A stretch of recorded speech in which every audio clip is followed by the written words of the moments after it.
আজকে প্রথমে আমরা যে বিষয়টা নিয়ে আলোচনা করব সেটা হলো সমদ্রুতি। সমদ্রুতি মানে হচ্ছে যদি কোনো বস্তু সমান সময়ের ব্যবধানে সবসময় সমান দূরত্ব অতিক্রম করে তাহলে তার দ্রুতিকে বলা হয় সমদ্রুতি। যেমন ধরা যাক কোনো গতিশীল বস্তু প্রথম 1 সেকেন্ডে যে দূরত্ব অতিক্রম করলো,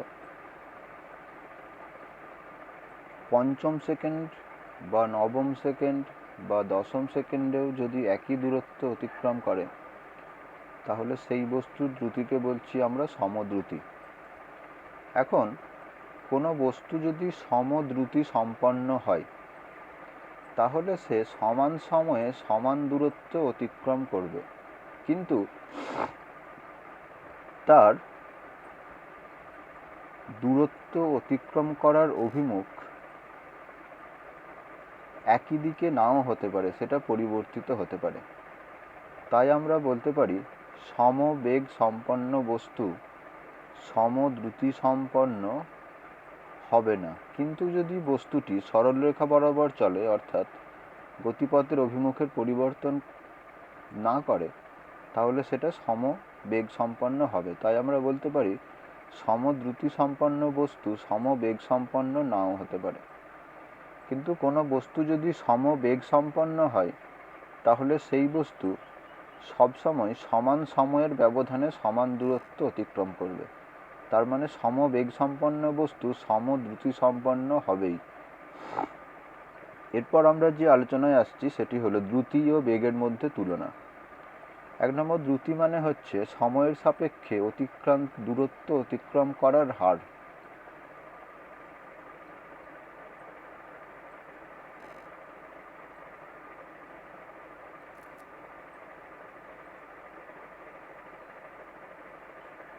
এবং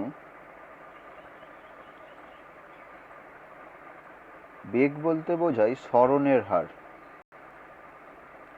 দ্রুতি হলো একটি স্কেলার রাশি, বেগ হলো ভেক্টর রাশি। দ্রুতির মান আছে কিন্তু অভিমুখ নেই, বেগের মান এবং অভিমুখ দুটোই আছে। গতির অভিমুখ বদলালে দ্রুতির কোনো পরিবর্তন হয় না, কিন্তু গতির অভিমুখ পাল্টালে বেগ পরিবর্তিত হয়ে যায় বা পাল্টে যায়। গতিশীল বস্তুর গড় দ্রুতি কখনোই 0 হতে পারে না, কিন্তু গতিশীল বস্তুর গড় বেগ 0 হতে পারে। এই হচ্ছে দ্রুতি এবং বেগের মধ্যে কিছু পার্থক্য আমরা দেখলাম। এরপরে আসছি আমরা ত্বরণ। ত্বরণ বলতে কি বোঝায়? ত্বরণ মানে হচ্ছে কোনো বস্তুর বেগ পরিবর্তনের হার, বা অনেক সময় বলা হয় কি বেগ বৃদ্ধির হার। অর্থাৎ ধরছি কোনো একটা বস্তু ইউ বেগ নিয়ে চলছিল, টি সময় পরে বেগ হলো, ধরছি এখানে ভি গ্রেটার দেন ইউ, তাহলে ত্বরণ সমান এ সমান হচ্ছে V minus you by T. তাহলে বেগ পরিবর্তনের হারকেই আমরা বলছি ত্বরণ। ত্বরণের একক হবে metre per centimetre per second square এবং ত্বরণের মাত্রা হবে এল টি টু দি পাওয়ার -2। যেহেতু এখানে বেগ একটি ভেক্টর রাশি, তাই বেগের পরিবর্তনও ভেক্টর রাশি, সেই জন্য ত্বরণ হবে একটি ভেক্টর রাশি। অর্থাৎ ত্বরণের মান এবং অভিমুখ উভয়ই আছে।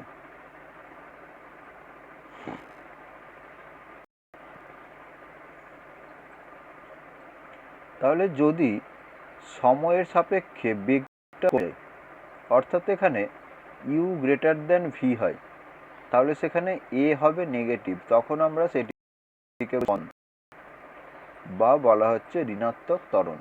তাহলে মন্দনকে বলা হলো ঋণাত্মক ত্বরণ। তাহলে যদি ত্বরণ ধনাত্মক হয় তাহলে সেক্ষেত্রে বেগ বৃদ্ধি পাচ্ছে, আর ত্বরণ যদি ঋণাত্মক হয় সেক্ষেত্রে বেগ হ্রাস পাচ্ছে। যেমন কোনো বস্তুর ওপর ক্রিয়াশীল বল যদি বস্তুর গতিবেগের অভিমুখে ক্রিয়া করে তাহলে বস্তুর গতিবেগ বৃদ্ধি পায়, তখন ত্বরণ হচ্ছে ধনাত্মক। আবার যদি কোনো বস্তুর ওপর ক্রিয়াশীল বল বস্তুর অভিমুখের বিপরীতে ক্রিয়া করে তাহলে সেক্ষেত্রে বেগ হ্রাস পায়, সেক্ষেত্রে ত্বরণ হয় ঋণাত্মক। এই ঋণাত্মক ত্বরণকেই বলছি আমরা মন্দন। এরপরে আসছি আমরা গড় ত্বরণ। তাহলে গড় ত্বরণ মানে হচ্ছে কোনো নির্দিষ্ট সময়ের ব্যবধানে বেগ পরিবর্তন এবং ওই সময়ের অনুপাতকেই বলছি আমরা গড় ত্বরণ। আর একটা জিনিস আমাদের আসছে তাৎক্ষণিক ত্বরণ। তাৎক্ষণিক ত্বরণ হচ্ছে কোনো ক্ষুদ্র সময়ের অবকাশে কোনো গতিশীল বস্তুর বেগের যে পরিবর্তন হয় সেই বেগের পরিবর্তন এবং সময়ের অনুপাতের সীমাস্থ মানকেই বলছি আমরা তাৎক্ষণিক ত্বরণ। তাহলে তাৎক্ষণিক ত্বরণ সমান আসছে dv/dt। এরপর আমরা আসছি কিছু লেখচিত্র। প্রথমে আসছি আমরা সরণ সময় লেখচিত্র। তাহলে যদি বস্তু স্থির থাকে তাহলে তার সরণ সময় লেখচিত্র হবে সময় অক্ষের সমান্তরাল, অর্থাৎ সময়ের সাথে সরণের কোনো পরিবর্তন হয় না। যদি কোনো বস্তু সমবেগ সম্পন্ন হয় তাহলে তার ক্ষেত্রে সরণ সময় লেখচিত্র হবে মূলবিন্দুগামী সরলরেখা। যদি কোনো বস্তু সমত্বরণে গতিশীল হয় তাহলে তার ক্ষেত্রে সরণ সময় লেখচিত্র হবে অধিবৃত্তাকার। তাহলে এখানে অধিবৃত্তের আমরা একটা অংশকে নিচ্ছি, অন্য অংশটাকে আমরা নিচ্ছি না, কারণ অন্য অংশটা দিকে সময়টা হয়ে যাবে নেগেটিভ। সময় কখনো নেগেটিভ হতে পারে না। আর যদি অসমত্বরণে চলে তাহলে সেক্ষেত্রে কিছুটা হবে এরকম জিগজ্যাগ। এরপর আসছি আমরা বেগ সময় লেখচিত্র। যদি কোনো বস্তু সমবেগে যায় তাহলে তার বেগ সময় লেখচিত্র হবে সময় অক্ষের সমান্তরাল, অর্থাৎ বেগ সময় হচ্ছে না। আর যদি কোনো বস্তু সমত্বরণে গতিশীল হয় সময় লেখচিত্র হবে মূলবিন্দুগামী সরলরেখা যদি বস্তুটার প্রাথমিক বেগ 0 হয়। যদি প্রাথমিক বেগ 0 না হয় তাহলে এই ধরনের আমরা একটা লেখচিত্র পাব। আবার যদি কোনো বস্তু সমমন্দন তাহলে সময়ের সাথে তার বেগ হ্রাস পাবে। চিত্রটা হচ্ছে এইরকম প্রকৃতির। এরপর আমাদের আর যে লেখচিত্র করতে হবে, যেমন অসমত্বরণ। অসমত্বরণে গতিশীল বস্তুর ক্ষেত্রে সময় লেখচিত্র। সেক্ষেত্রে যদি ত্বরণ ক্রমশ বৃদ্ধি পায় তাহলে প্রাথমিক বেগ যদি তাহলে এইরকম লেখচিত্র হবে। প্রাথমিক বেগ যদি 0 না হয় তাহলে এই ধরনের লেখচিত্র হবে, অর্থাৎ এখানে লেখচিত্রগুলো হচ্ছে অধিবৃত্তাকার। যদি বেগ সময় লেখচিত্র অঙ্কন করছি ক্রমহ্রাসমান ত্বরণের ক্ষেত্রে, অর্থাৎ এখানে অসমত্বরণ, তাহলে এই ধরনের লেখচিত্র হবে। এখন এবার আমরা আবার আসছি বেগ সময় লেখচিত্র ক্রমবর্ধমান মন্দনের ক্ষেত্রে, তাহলে তখন হবে এই ধরনের একটা লেখচিত্র। ক্রমহ্রাসমান মন্দন হলে তখন লেখচিত্র হবে এইরকম। এরপরে আমরা আসছি আমাদের গতিশীল বস্তুর গতি সংক্রান্ত যে সমস্ত সূত্র, যেমন ভি সমান U plus AT, S equals to UT plus half এটি square, equals to you square plus 2as, বা S N equals to U plus half A into 2n-1, এই সমস্ত যে সূত্রগুলো সেগুলো আমরা লেখচিত্রের সাহায্যে প্রমাণ করব। তাহলে লেখচিত্রের সাহায্যে যদি আমরা প্রমাণ করি তাহলে এখানে হচ্ছে আমাদের এ বি হলো একটি গতিশীল বস্তুর বেগ সময় লেখচিত্র, যেখানে বস্তুটা প্রাথমিক বেগ ইউ নিয়ে গতিশীল হয়েছে এবং গতিশীল হওয়ার টি সময় পরে ভি বেগ অর্জন করেছে। তাহলে ও এ বা সিডি এটা বোঝাচ্ছে প্রাথমিক বেগ ইউকে, বিডি বোঝাচ্ছে অন্তিম বেগ ভিকে, এবং এসি বা ওডি বোঝাচ্ছে সময় টিকে। তাহলে এ বি সরলরেখার নতি বা ত্বরণ সমান আমরা কি বুঝছি? ত্বরণ সমান আমরা জানি বেগ পরিবর্তন বাই সময়। তাহলে এখানে বেগটা কত থেকে কতই বৃদ্ধি হয়েছে? সি থেকে। তাহলে বেগ পরিবর্তন হচ্ছে বিডি মাইনাস সিডি। বেগ পরিবর্তন হচ্ছে BD minus CD, BD minus CD, তার মানে হচ্ছে বিসি, আচ্ছা সিডি হচ্ছে বেগ পরিবর্তন বাই ওডি, মানে হচ্ছে কত সময়ে বেগটা পরিবর্তিত হয়েছে। তাহলে এটা সমান আমরা লিখতে পারি বিসি বাই এসি। তাহলে এটা সমান হচ্ছে এবি সরলরেখার নতি। তাহলে বেগ সময় লেখচিত্রের যে নতি সেটা বোঝায় ত্বরণকে। এখন যে কোনো লেখচিত্রের ক্ষেত্রে নতি বলতে আমরা বুঝি ওয়াই অক্ষ বরাবর যেটা আছে তার পরিবর্তন বাই এক্স অক্ষ বরাবর যেটা আছে তার পরিবর্তন। তাহলে এখানে আমাদের ওয়াই অক্ষ বরাবর আছে বেগ, আর এক্স অক্ষ বরাবর আছে সময়। তাহলে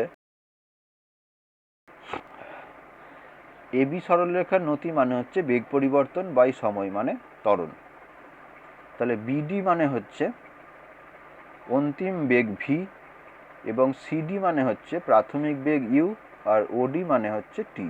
তাহলে এখান থেকে আমরা পাচ্ছি V equals to U plus A. যদি এটা পজিটিভ হয় অর্থাৎ বস্তু ত্বরণ সহ চলে, যদি বস্তু মন্দন সহ চলে তাহলে এ নেগেটিভ, তখন আমাদের সূত্রটা হবে v equals to u minus এটি।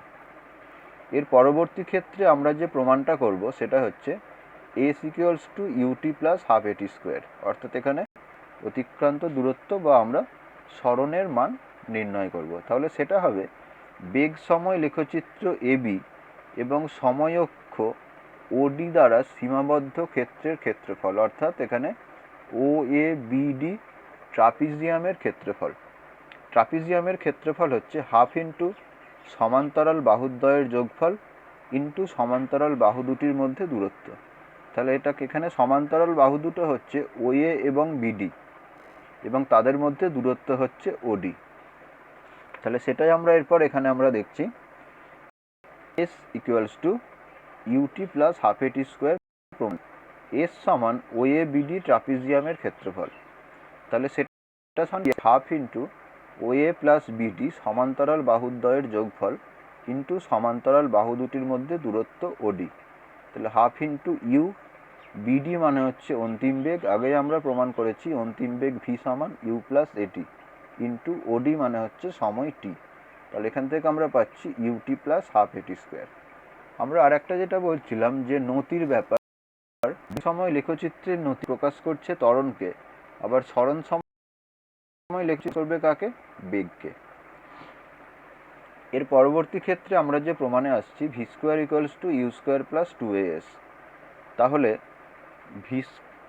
আমরা প্রথমে মান নির্ণয় করছি এ ইন্টু এস এর।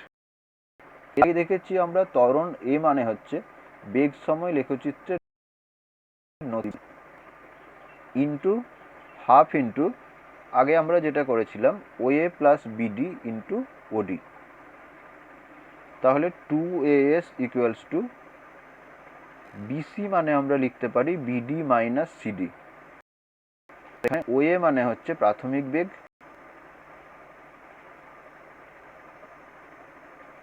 ও এ বা এখানে আমরা দেখতে পাচ্ছি সিডি। তাহলে বিডি প্লাস সিডি, ওডি আর এসি বোঝাচ্ছে সময়কে, তাই এরা কেটে গেল। তো ভি মাইনাস ইউ, আর এই হাফটাকে আমরা এদিকে গুণ করে দিয়েছি, এখানে V minus U into V plus U. তাহলে V square minus U square. তাহলে এখান থেকে আমরা লিখতে পারি V square equals to you square plus two S.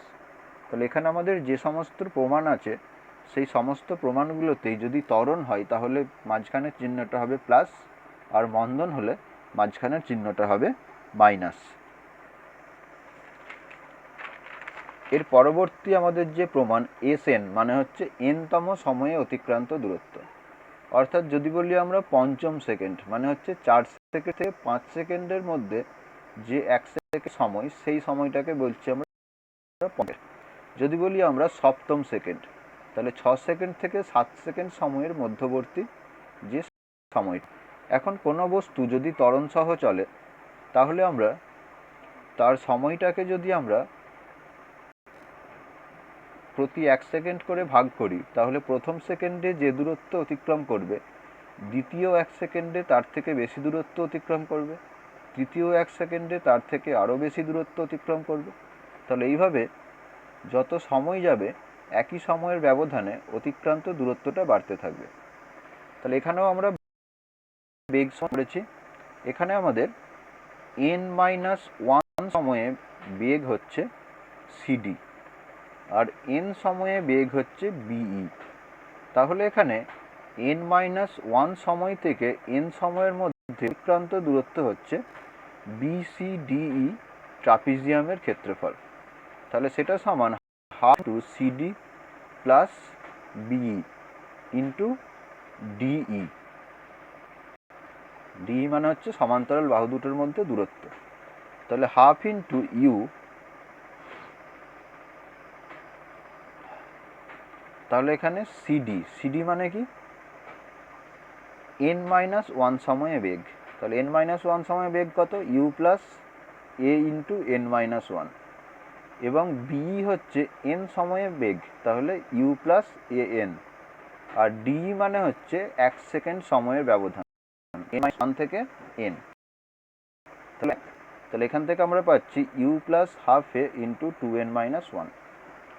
আমরা এখন কোনো বস্তুকে যদি ওপরের দিকে ছুঁড়ে দিই, তাহলে বস্তুটা সমত্বরণে ওপরের দিকে উঠবে, এই সমমন্দনে ওপরের দিকে উঠবে, তারপর সমত্বরণে নিচের দিকে নামবে। তাহলে সেক্ষেত্রে বেগ সময় লেখচিত্র কেন এরকম হলো?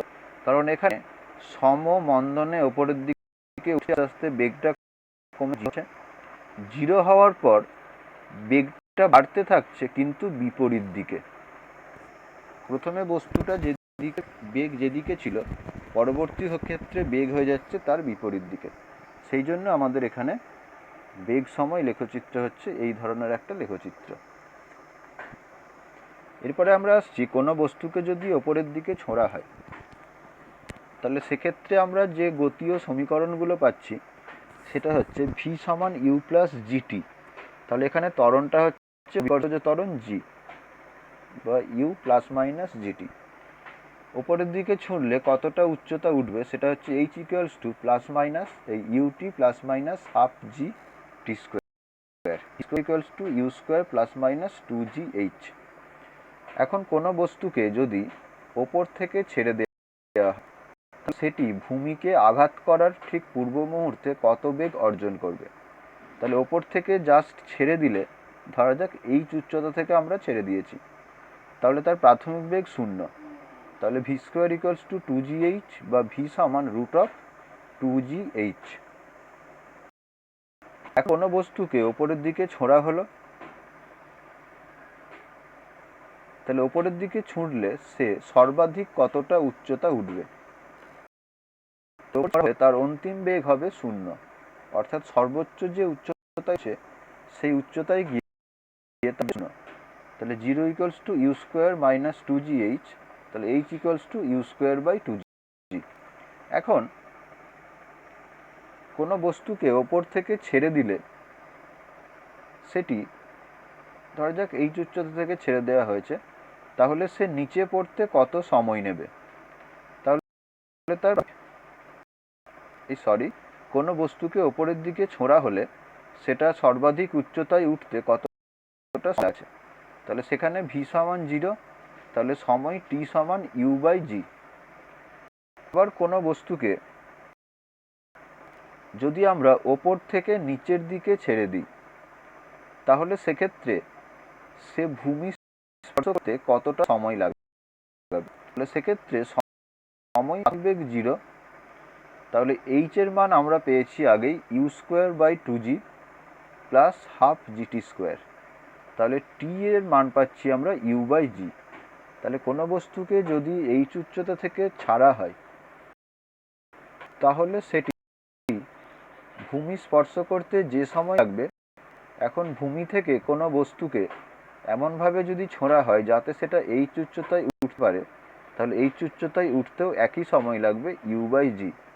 তাহলে কোনো একটা বস্তুকে আমরা ভূমি থেকে যদি ওপরের দিকে ছুঁড়ে দিই,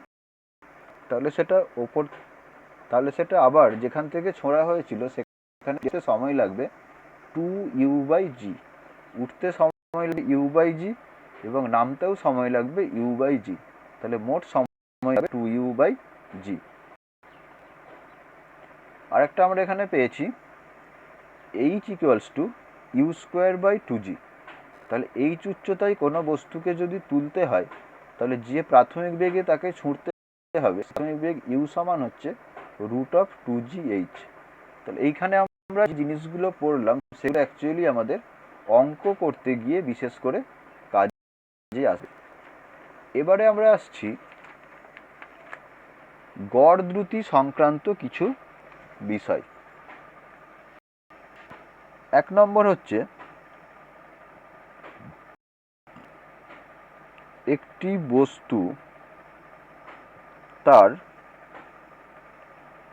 যাত্রাপথের অর্ধেক দূরত্ব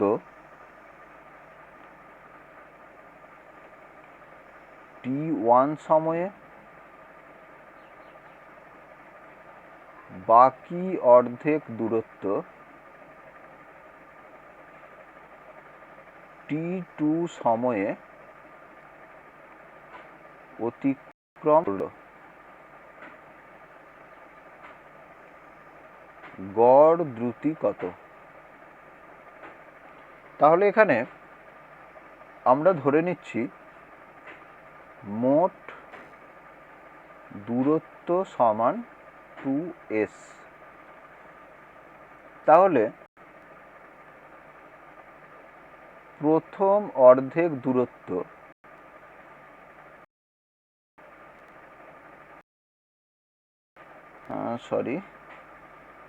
তাহলে প্রথম অর্ধেক দূরত্ব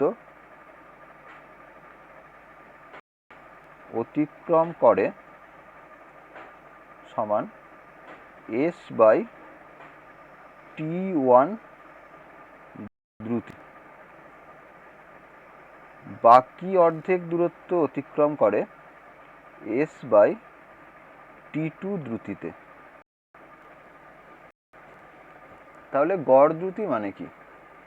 গড় দ্রুতি মানে হচ্ছে মোট অতিক্রান্ত দূরত্ব বাই মোট সময়।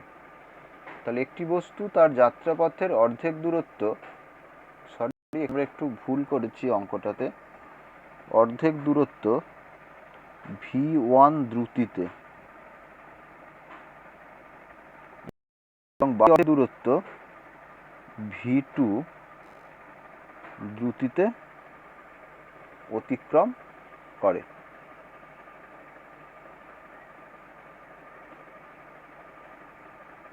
তাহলে প্রথম অর্ধেক দূরত্ব অতিক্রম করতে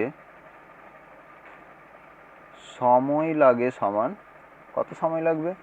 প্রথম অর্ধেক দূরত্ব মানে হচ্ছে s বাই দ্রুতি v1। বাকি অর্ধেক দূরত্ব অতিক্রম করতে সময় লাগে সমান s/v2।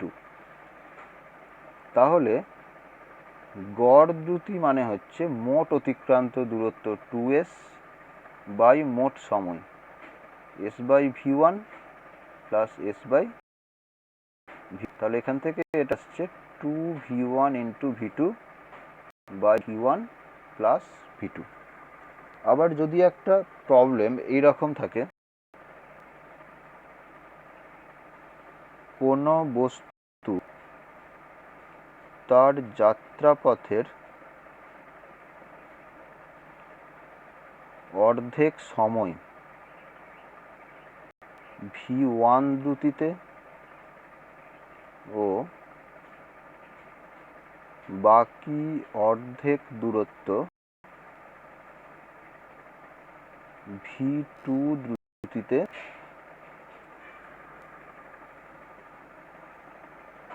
অতিক্রম করে, আর গড় দ্রুতি কত? এক্ষেত্রে আমরা মোট সময়টাকে ধরছি, মোট সময় সমান 2t। তাহলে প্রথম অর্ধেক দূরত্ব মানে v1 ইন্টু টি এবং বাকি অর্ধেক দূরত্ব মানে হচ্ছে v2 ইন্টু। তাহলে এক্ষেত্রে গড় দ্রুতি সমান মোট অতিক্রান্ত দূরত্ব v1 into t plus v2 into t by মোট সময় 2t। তাহলে এটা সমান v1 প্লাস v2 বাই 2। তাহলে এইভাবে আমাদের গড় দ্রুতি সংক্রান্ত অঙ্কগুলো করতে হবে। এখানে আমরা অর্ধেক দূরত্ব বলেছি, এখন কোনো প্রবলেমে অর্ধেক দূরত্বের জায়গায় 1/3 অংশ বা 2/3 অংশ দূরত্ব এইরকমও থাকতে পারে।